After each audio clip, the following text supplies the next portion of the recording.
నా పేరు ఉచ్చరించిన నేను వారిని దీవించెదను. మొదటి పట్టణము సంఖ్యాకాండము 6వ అధ్యాయము 22వ వచనం నుండి 27వ వచనం వరకు. యావే మోసేతో ఇట్లనెను, అహరోను అతని పుత్రులు ప్రజలను ఆశీర్వదించినప్పుడు ఈ క్రింది విధముగా దీవెన పలుకోవలనని చెప్పుము. యావే మిమ్ము దీవించి కాపాడును గాక. యావే తన ముఖకాంతిని మీకై ప్రకాశింపజేసి మిమ్ము కరుణించును గాక. యావే మిమ్ము కృపతో చూచి మీకు సమాధానము వసగును గాక.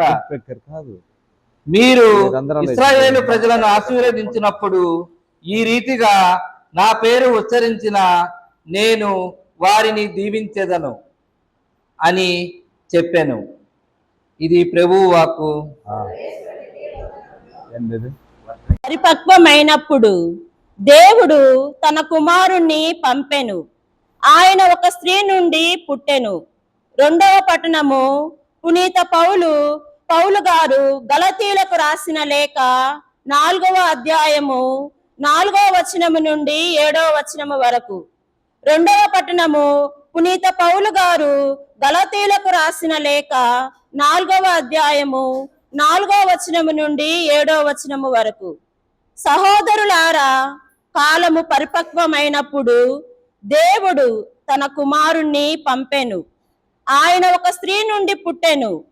ఆయన ధర్మశాస్త్రమునకు లోనాయెను. మనము దేవుని దత్తపుత్రులము అగునట్లు ధర్మశాస్త్రమునకు లోబడి ఉన్న వారిని విముక్తులను చేసెను. మీరు ఆయన పుత్రులగుటచే దేవుడు తన కుమారుని ఆత్మను మన హృదయముల యందు ప్రవేశపెట్టెను. ఆ ఆత్మ అబ్బా తండ్రి అని పిలుచుచున్నది. కనుక దేవుని వలన ఇక నీవు బానిసవు కావు, పుత్రుడవు. నీవు ఆయన పుత్రుడవు కనుక వారసుడవు కూడా. ఇది ప్రభువాకు.